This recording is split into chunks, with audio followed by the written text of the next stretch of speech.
আমরা ভাই ভাই একসাথেই থাকি, লোক দেখানো থাকি না। রাজনৈতিক মঞ্চে অনেক দিনকার পরে একসাথে দেখতে পেয়েছি। ফেব্রুয়ারি ভালোবাসার দিন হবে, আর অন্য দিন লড়াই করার দিন এরকম করি না। আমরা লোক দেখানো ভালোবাসি না। ও আমার ছোট ভাই, ওর জন্য আমার জানটুকু পর্যন্ত হাজির আছে।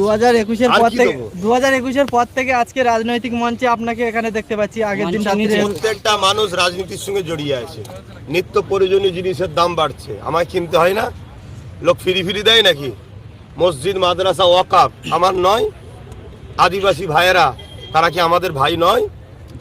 যেখানেই মজলুমের পক্ষে, জালিমের বিরুদ্ধে কথা হবে, একজন নাগরিক হিসেবে সেখানে আমার যাওয়া দরকার। আমি দেখতে এসেছি কেমন লাগছে। আমার ভাই করছে, আমার ভাই শুধু নওশাদ নয়, আমার ভাইয়েরা করছে, আমি দেখতে এসেছি। আমি এটা দিয়েই জলসায় গিয়েছিলাম, ফিরছি, যাবার সময় একটু ঘুরে যাচ্ছি, এই তো কথা। আপনি এই পার্টি প্রতিষ্ঠা করেছেন, কালকে প্রতিষ্ঠা দিবস, এই বিষয়ে সাধারণ মানুষের কি বার্তা দেবেন? মহান ব্যক্তি তো সেই হয় শুনেছি, হতে পেরেছি কি জানি না, যে তৈরি করে অন্যকে গিফট করে। মানুষের হয়ে কথা বলছি, ভালো লাগবে না? ভালো লাগবে তো। আমি তো চাই মানুষের হয়ে, গরিব মানুষ, অসহায়, পিছিয়ে পড়া মানুষের হয়ে মানুষ কথা বলুক।